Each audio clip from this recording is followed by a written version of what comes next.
Be me, 33F, living in a high-rise condo, marketing director at a tech startup, pulling in roughly $165K, married to Jason, 35M, for 6 years. Jason is an accountant, makes decent money but less than me.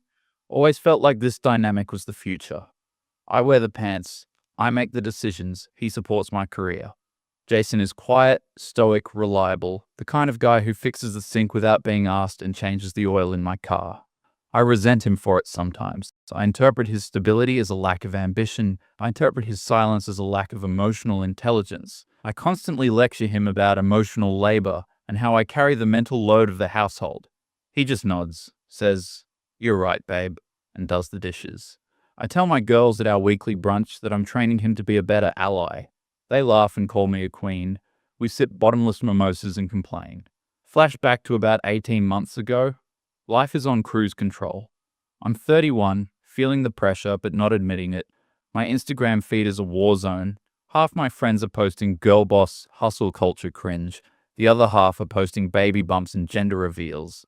I scoff at the mum posts, call them breeders in my head, tell myself they're losing their identity to a biological trap, but deep down, there's a twitch, a primal signal I try to drown out with wine and emails.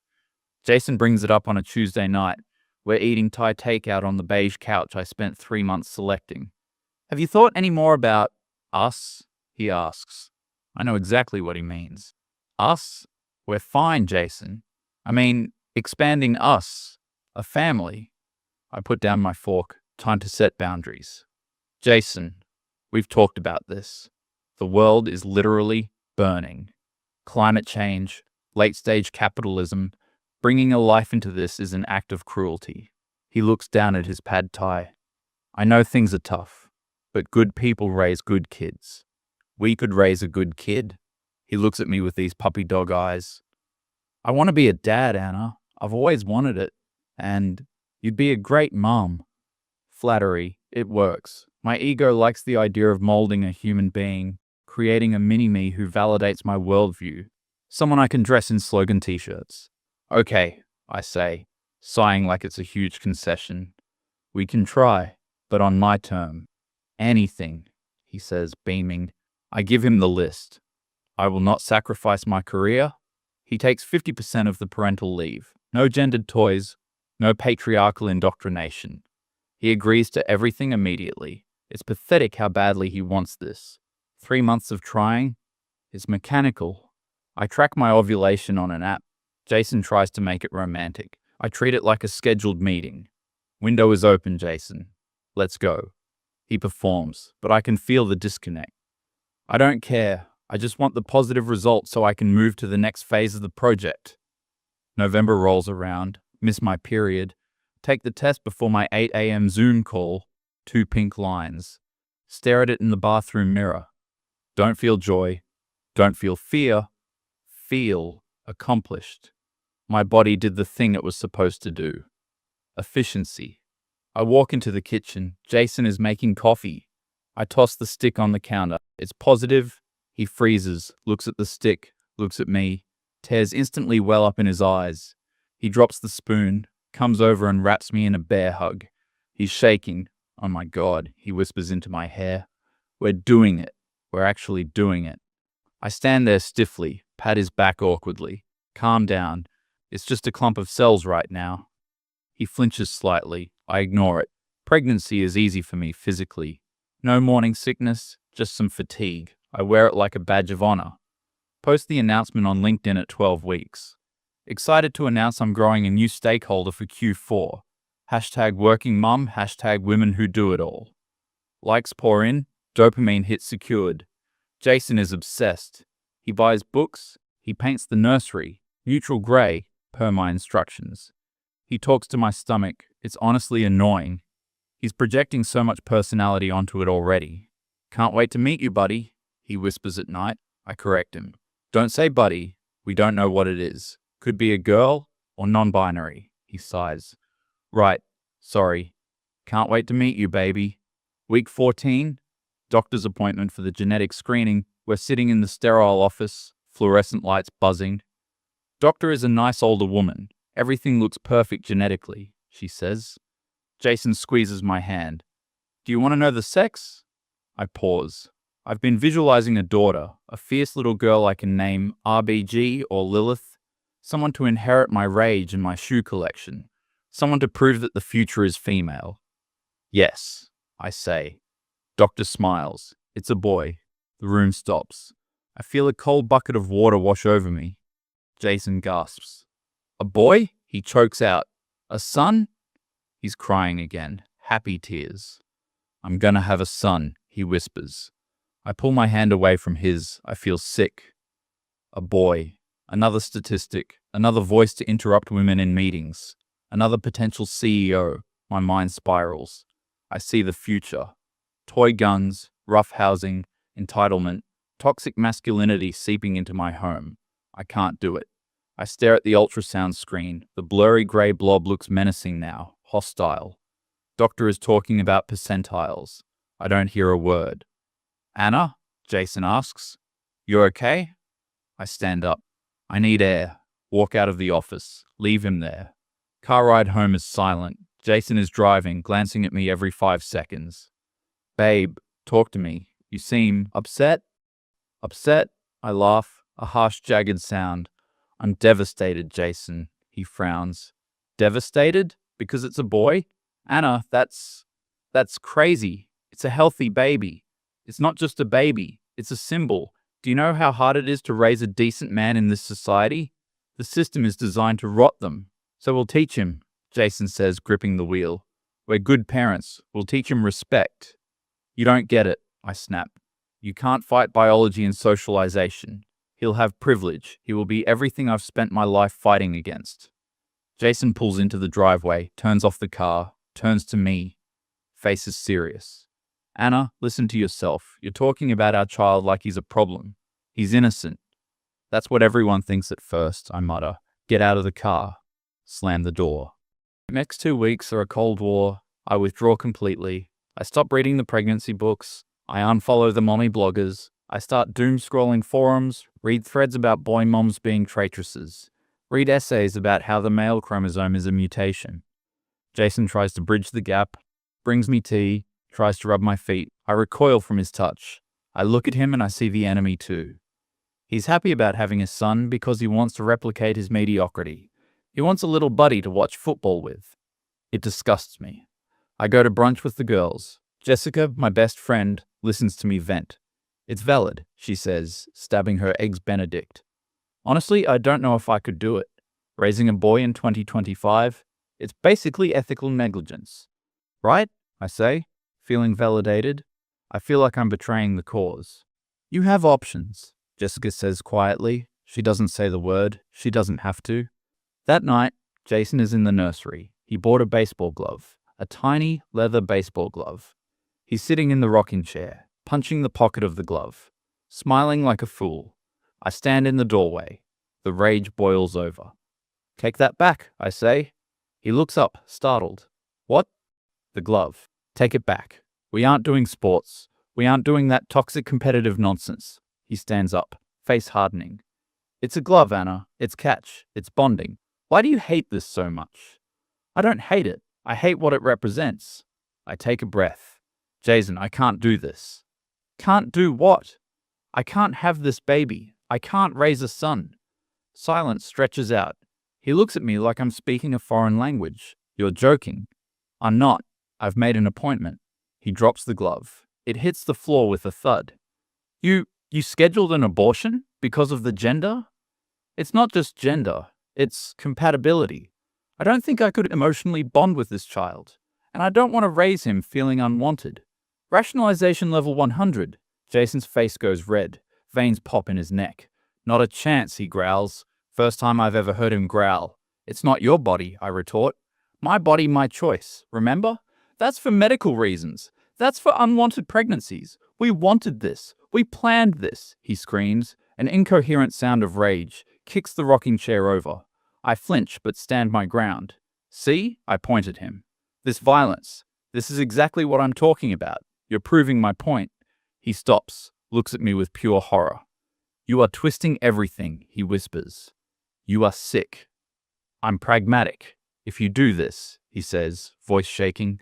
We are done. There is no coming back from this. I cross my arms. Is that an ultimatum? Typical control tactic. It's a promise, he says. He walks out, grabs his keys, leaves the house. I do it. Go to the clinic 2 days later. Jason doesn't come. I drive myself. Listen to a podcast about self-empowerment on the way. Tell myself I'm brave. Tell myself I'm breaking the cycle. Procedure is quick, clinical. The relief is instant. I feel lighter, physically and metaphorically. Drive home, expecting a fight. House is quiet. Jason's car is in the driveway. I walk in. Boxes everywhere. He's packing. Not just a suitcase. Everything. Books, clothes, kitchen gadgets he bought. He doesn't look at me. Jason? He keeps taping a box. Jason, let's be adults about this. He turns. His eyes are dead. No anger, no sadness, just nothing. I spoke to a lawyer, he says. You'll get the papers tomorrow. Divorce? Really?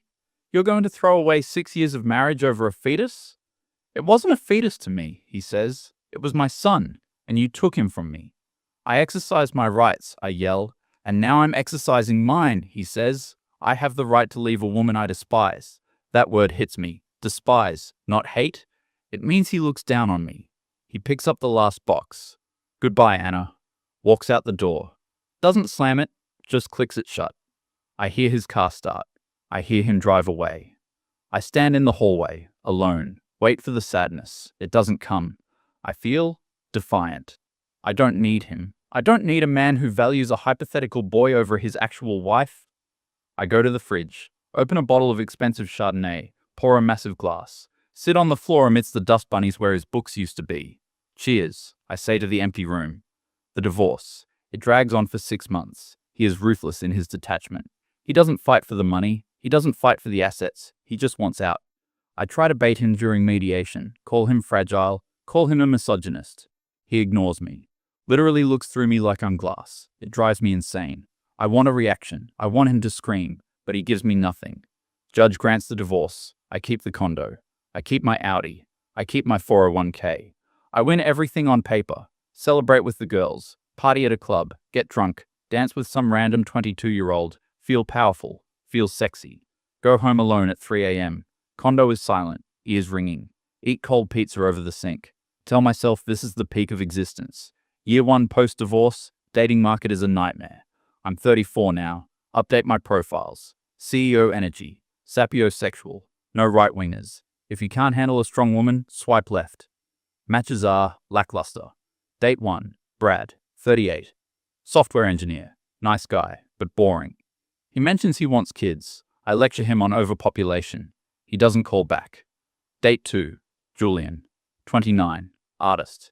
He's woke. Uses all the right buzzwords. We hook up. He's terrible. Needs constant reassurance. Asks me to pay for the Uber home. I block him. Date 3. Michael, 45. Divorced dad. Has 2 teenage sons. Shows me pictures. I make a face. What? He asks. Nothing. Just teenage boys. Yikes. He puts his phone away. Check arrives. He splits it. Says, I don't think we're a match. I scoff. Your loss. I start to notice a pattern. The high-value men, the ones with money, height, status, they aren't looking for a 34-year-old marketing VP who argues about politics on the first date. They want peace. They want softness. I convince myself I don't need them. I marry my career, work 70-hour weeks, get promoted to C-suite, salary bumps to $220K, buy more designer bags, buy a Peloton I never use, renovate the kitchen just to have contractors to talk to. Loneliness starts to creep in like mold. Saturday nights are the hardest. Friends are busy with their families. Jessica gets pregnant. Hypocrite. She stops coming to brunch. Says it's just too hard with the baby schedule. I'm slowly phased out. I'm the auntie who buys expensive gifts but isn't invited to intimate gatherings because I make everyone uncomfortable. I sit in my $2 million condo, watch Netflix until my eyes bleed, drink a bottle of wine a night. I am a queen. I don't need a king. Year 3, post-divorce. I'm 36. Look in the mirror. Fine lines appearing around the eyes. Jawline isn't as sharp. Hair is thinning slightly from stress. I look hard. My face is settled into a permanent expression of judgment. Decide to go to the upscale farmer's market on a Sunday, wearing oversized sunglasses and Lululemon, pretending to inspect organic kale, It's a beautiful day. Families everywhere. Annoying, happy families.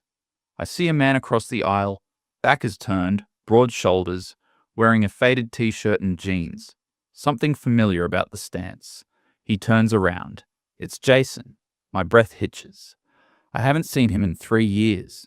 He looks incredible. He's aged, but in the good way. A little grey in the beard, tan. He looks actually muscular now, not just dad fit. He's laughing. A deep, genuine laugh I haven't heard in a decade. He's holding hands with a woman. She's young, maybe 27 or 28. Blonde, petite, soft features. Wearing a floral sundress. No makeup. She looks like a Trabwife meme come to life. I sneer instinctively. Brainwashed, I think. But then I see the way Jason looks at her. It's adoration. It's reverence. He never looked at me like that. He looked at me with caution. He looks at her with peace. And then I see the stroller. Jason lets go of her hand to adjust the canopy on the stroller. A double stroller. 2 kids, 1 toddler, maybe 2 years old, walking next to the cart. 1 baby in the seat. The toddler is a boy. Blonde hair, blue eyes, wearing a little dinosaur t-shirt. Jason picks him up, swings him around. The kid shrieks with joy. Daddy! Daddy! Jason kisses his cheek. Gotcha, buddy. Buddy. He called him Buddy. The baby in the stroller starts fussing. The woman picks it up. It's another boy. 2 sons. He has 2 sons. Panic rises in my throat. I want to run, but my feet are concrete. Jason turns to put the toddler down. His eyes scan the crowd. He stops. He sees me. Time freezes. I expect him to frown. I expect him to look angry or sad or guilty. But he doesn't. He looks polite, indifferent. He whispers something to the woman. She looks over. No jealousy in her eyes, just curiosity. They start walking toward me. Why? Why torture me? I straighten my spine, put on my corporate armor, lift my chin. Anna, Jason says. Voice is deep, steady. Jason, long time. I try to sound bored. It comes out strangled. This is Emily, he says. My wife. Wife. He remarried. Fast. Hi, Anna, Emily says. Voice is sweet. She's actually nice. It makes me want to vomit. And these are the boys, Jason says, gesturing. That's Liam, he's 2, and the little one is Noah. Noah. That was the name he wanted. The name I vetoed because it was too biblical. He used it anyway. They're cute, I managed to say. They're a handful, Jason beams.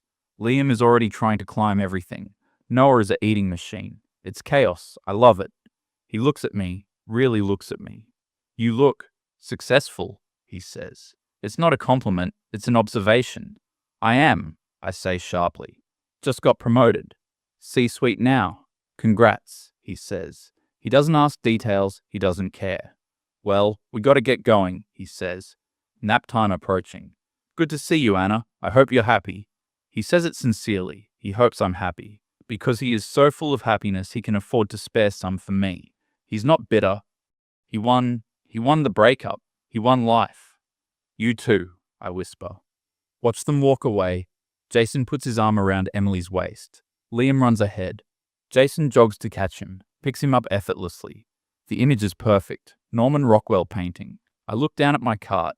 Kale, organic hummus, a bottle of Pinot Grigio, frozen dinner for 1. I look at my hands. Manicured, expensive rings, empty.